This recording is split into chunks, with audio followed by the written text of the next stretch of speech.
Qarshida Mercedes GLS Maybach avtomobili bu oddiy avtomobil emas, bu maqom, innovatsiya, hashomat to'g'risida har bir narsa.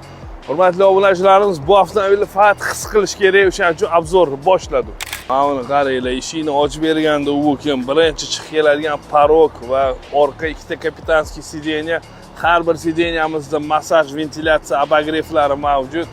Ikkita monitor, u yoqda xolodilnik, molodilnik aytib o'tganimdek eng full opsiyada avtomobil. Hamma ko'rsatgan narsa bu mashina sakrashi, lekin ichida o'zini mashinaning egasi qanaqa his qilishini hech kim sizlarga aytib bermagan. Mana hozir e-body active kontrolimiz yo'q va avtomobil tasavvur qilinglar, qumdan chiqib ketyapti.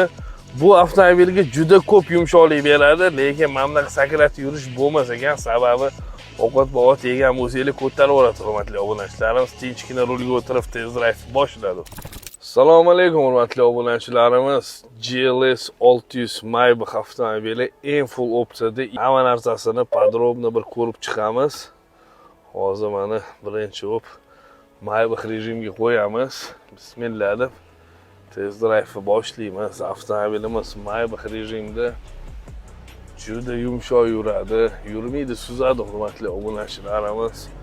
Avtomobilimiz plavniy, ayoqda atirlari bor, hozir bilmayman gazni bosgangami.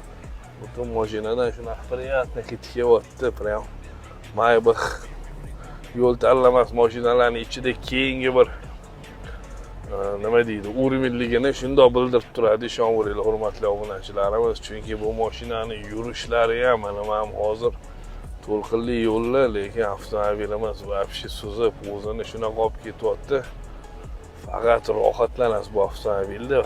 Har bitta detali bu avtomobillar hashamat to'g'risida baqiradi hurmatli obunachilarimiz. Gapirmaydi ham, imенно baqiradi. Chunki salonni o'zini qaranglar. Bitta Abduf obogref sideniya, Burmester akustika, head-up display. Endi Maybachni o'zimizni stilda sportga qo'yamiz-da. Sportda ham yurishini ko'rsak, avtomobil Maybach bo'lgani bilan ham hurmatli obunachilarimiz, sportda ham avtomobil jo'skiy deya olmayman. Chunki mana yo'llarda avtomobil o'zini juda yaxshi tutyapti. Bu avtomobil наличный zakaz, hammani avtolizda tutib qolamiz. E'tibor uchun rahmat.